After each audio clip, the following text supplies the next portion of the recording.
Also in the flow of it this morning, I can tell you, Andros, are the England players at St George's Park. Let's go there right now and watching them train under the guidance, of course, of Messa Southgate and Holland is Faye Carruthers, our talkSPORT England correspondent. Faye, good morning to you. They're out there, are they?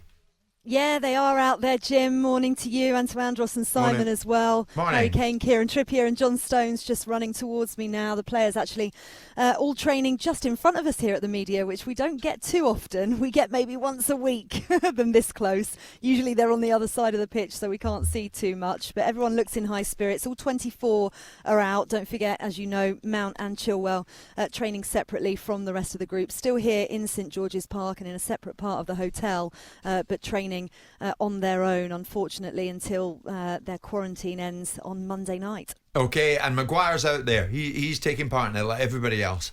He certainly is. He was doing an individualised training programme yesterday just to manage his load because, of course, that 93 minutes that he played against the Czech Republic was the first time he'd played that long since May the 9th when he suffered that ankle ligament damage against Aston Villa. So great to see him back out. You would have expected them to be managing him anyway. He came through that game unscathed, looks very comfortable. Sorry, that would be a completely different discussion, yeah, he's looking good. It? He's looking comfortable. He looks very comfortable, is what I'm trying to say.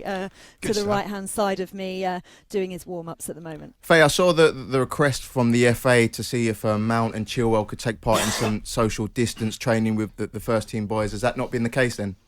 We haven't heard anything else about that. As far as I know from conversations that I had this morning, they're still having to train separately. They're actually socially distanced from each other as well. They're not allowed to train together. So that just, the longer this goes on, the more unlikely it seems that they're going to be able to take part in the last 16 match, Andros, because as you know, when Project Restart began, we were talking about this and players had to train in groups of 5, wasn't it? Yep. And, 2 of them, they're just not going to be able to do the formations and things like that ahead of the last 16 game on Tuesday. Sure. Just before we came on air, Faye, talkSPORT sources told us Jack Grealish, the subject of a £100 million bid from Manchester City. Our sources tell us it's close to completion.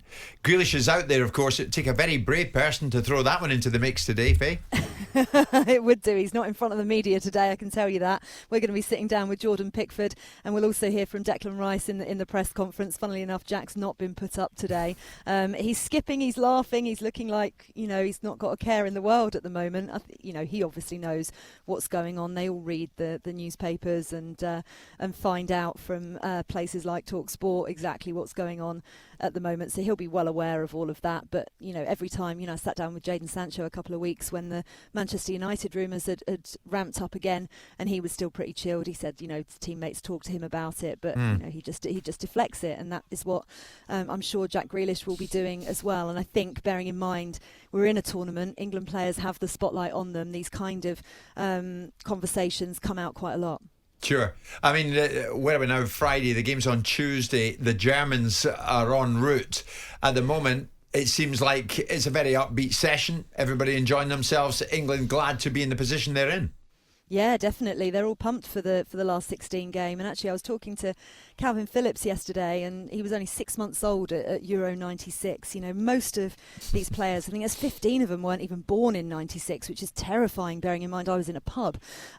So when you think about that, they don't have that same weight of expectation, drama that surrounds and the narrative that surrounds an England-Germany game, because they've just not experienced it. Yeah. But we did see that against Scotland, that occasion did get to some of the players. And I spoke to Calvin about that yesterday, and he kind of admitted that. And actually, I think that could help them against Germany, because many of the younger players in particular just see it as another game, and that's what they have to focus on. It doesn't matter what's happened in the past, and you heard Marcus Rashford say that they have to make their own history. Yes. I'm sure that's something that's been drilled into them as well for them to repeat.